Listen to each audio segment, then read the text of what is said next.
짧게 하나 더 찍으려고 하는데 어 이제 책을 소설을 내년 초에 엮으려고 이제 하면서 작가의 말 이제 그거를 쓰다 보니까 음화양화라는 표현이 떠올랐어요. 이거를 써먹어야겠다. 뭐 제목까지는 아니고 그냥 그 작가의 말에 써야겠다 생각을 했는데 내가 이 표현을 어디서 이렇게 알게 됐지? 이제 생각을 하고 악화가 양화를 구축한단가요? 라는 이제 되게 어려운 문장이 떠올랐는데 그때는 나쁜 재화가 좋은 양화가 악화를 구축하나요? 아무튼 좋은 재화, 나쁜 재화예요. 그게 구축한다는 쫓아내다라는 그런 저기 경제학에서 나오는 이제 문장이라고 하던데 한자가 어려우니까 비슷하게 이제 한창 공부를 할 때 아마 고등학교 때 대학교 때였지 않았을까 싶은데 음화양화라는 말이 그것도 역시나 한자어잖아요.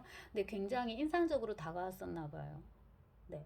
그 근원이 어디지 하고 이렇게 구글에서 검색을 하다 보니까 이 책이 검색이 돼가지고 근데 이걸 지금 사기 힘들어가지고 제가 그 뭐야 중고 서점에서 이제 이거를 또 해가지고 이제 샀단 말이에요. 샀는데 이거를 이청준 선생님이 연작으로 이렇게 쓰셨었나 봐요. 근데 저는 읽은 기억이 요거 키 작은 자유인 요거는 읽은 기억이 있어요. 근데 이제 그 밖에 것들은 아마 읽지 않았던 것 같은데 그냥 뭐 서점 같은 데서 봤을 수도 있고 지금도 읽지 않았어요. 다 읽지 않았는데 앞부분을 이렇게 들추는데 이청준은 이제 그 눈길에서 알 수 있듯이 어머니에 대한 그런 거를 이제 소설화 했었잖아요. 여기는 아버지인데 8.15 해방 이듬해 돌아가신 아버지는 단 한 장도 당신 생전에 사진이라는 것을 남겨놓은 것이 없었다. 그리고 아버지가 돌아가셨을 때 이제 이 소년 이청준인 거죠. 6살이었대요. 그래서 그 아버지의 모습들이 아른아른 기억 속에 있는데 그 아버지는 항상 뭐가 없다? 얼굴이 없다.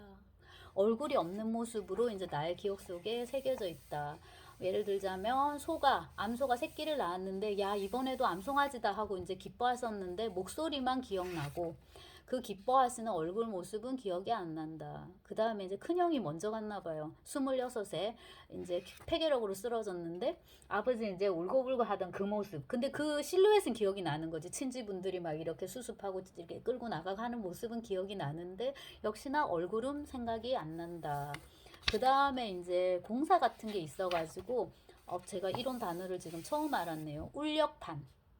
그러니까 여러 사람들이 이제 힘을 모아가지고 옛날에 이렇게 많이 했잖아요. 품앗이 하듯이 이제 그거 얘기하는 거랑 그 다음에 이제 이 6.25를 겪었으니까 그 트라우마랑 이제 같이 사람들이 막 그러니까 한창 어릴 때 이런 걸 겪었으니까 이 시대의 선생님들은 정말로 네 근데 이제 이런 분들이 또 우리나라를 읽었다고 생각하면은 어 우리도 어떤 트라우마든 이겨낼 수 있어. 이제 이런 식의 어떤 또 약간 희망도 가져볼 수 있을 것 같아요. 근데 이제 이 울력판에 니네들은 가면 안 된다라고 이제 어릴 때 아버지가 말씀을 하셨나 봐요. 그거랑 이제 그 6.25 경험이 이제 같이 섞이는 거죠.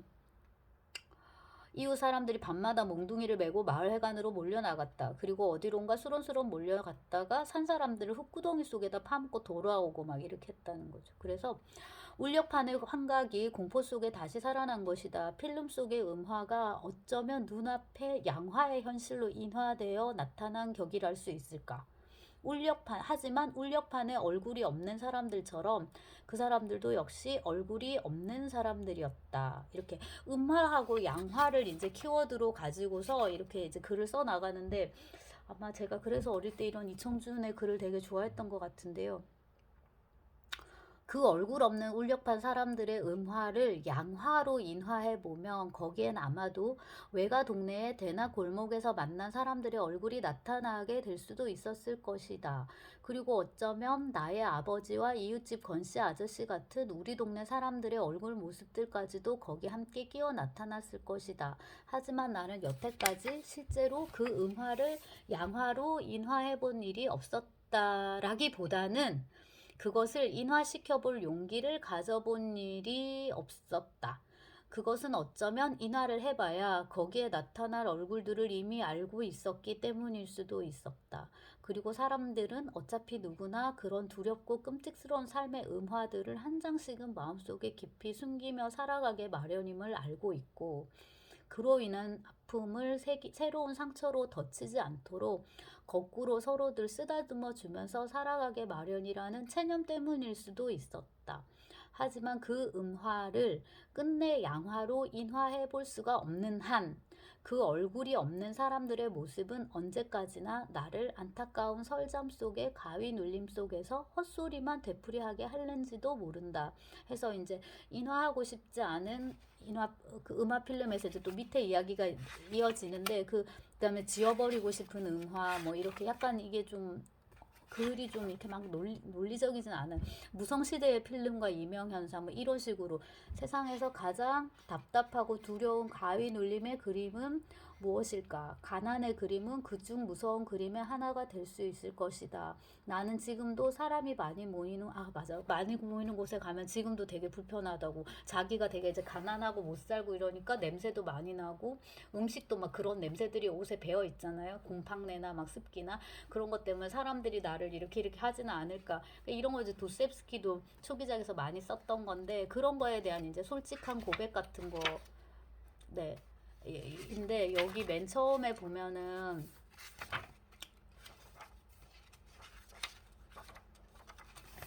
자랑스러운 도회인도 고집스러운 고양지기도 될 수 없는 어정쩡한 떠돌이의 서글픈 여정과 누추한 자유의 추억.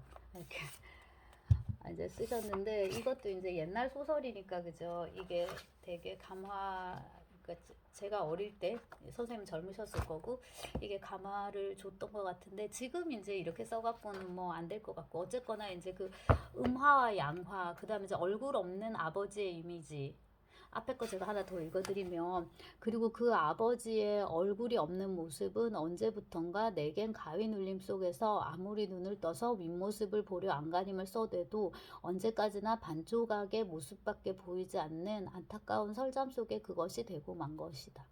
문장이 좀 복잡합니다. 이청준 문장이. 그것도 아마 영원히 잠을 깨지 못할 그래서 끝끝내 모습을 찾아낼 수 없는 필생의 가위 눌림. 그 가위 눌림 속에 답답한 모습으로 남게 될 것이 분명한. 그래서 이것도 영원히 인화될 수 없는 옛 음화의 기억. 이제 아빠 얼굴을 모르는 거죠. 이렇게 침침하게. 이제 이게 아빠가 돌아가시면서 아버지가 저 어린 것들을 두고 내가 어찌 눈을 감을 거나 뭐 이렇게 하고 가셨단 말이에요. 그래서 이제 어머니가 혼자서 이렇게 이제 키운 거니까 얼마나 힘들었을 거고.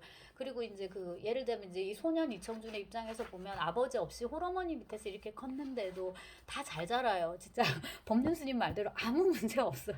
우리가 뭔가를 문제를 너무 크게 보면은 그건 너무 큰 문제가 되고 그 문제에 대해서 아무 문제 없다.